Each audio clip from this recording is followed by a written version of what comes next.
For decades, replacing underground infrastructure meant shutting down neighborhoods.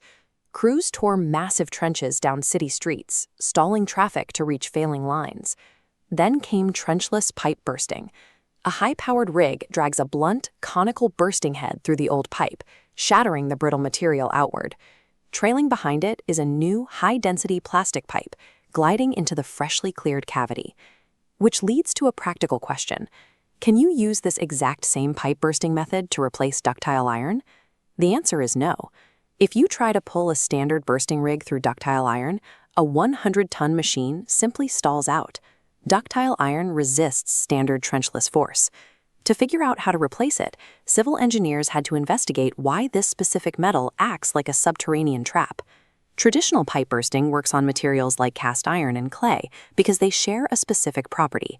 They are naturally brittle. When a bursting rig applies 10 to 20 megapascals of radio pressure against those materials, their structural integrity fails and they snap into fragments.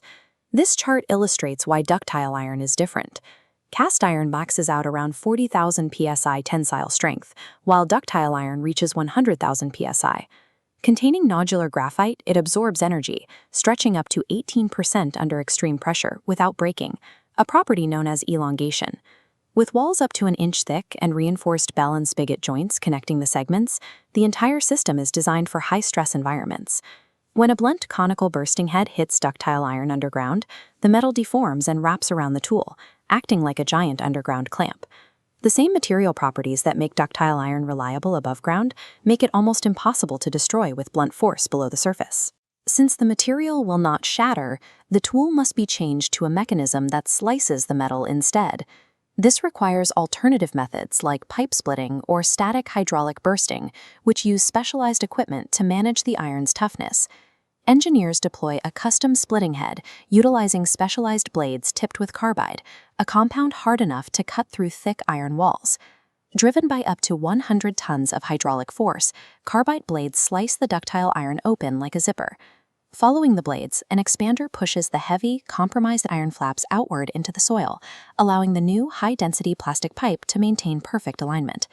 Successfully replacing this material turned the replacement process into a calculated cutting operation. Because this process relies on slicing metal, urban engineers must conduct detailed planning before a single blade enters the ground. First, they assess the pipe size. Standard splitting handles diameters from 4 to 12 inches, while larger static bursting rigs are required for pipes up to 48 inches wide. Next is the joint type. Passing through a heavy bell and spigot joint requires specific blade designs and up to 20% more pulling force to maintain movement. The soil also dictates the limits of the job. In loose sand, engineers can easily pull in a larger replacement pipe. In rigid clay or rock, that outward expansion is physically restricted.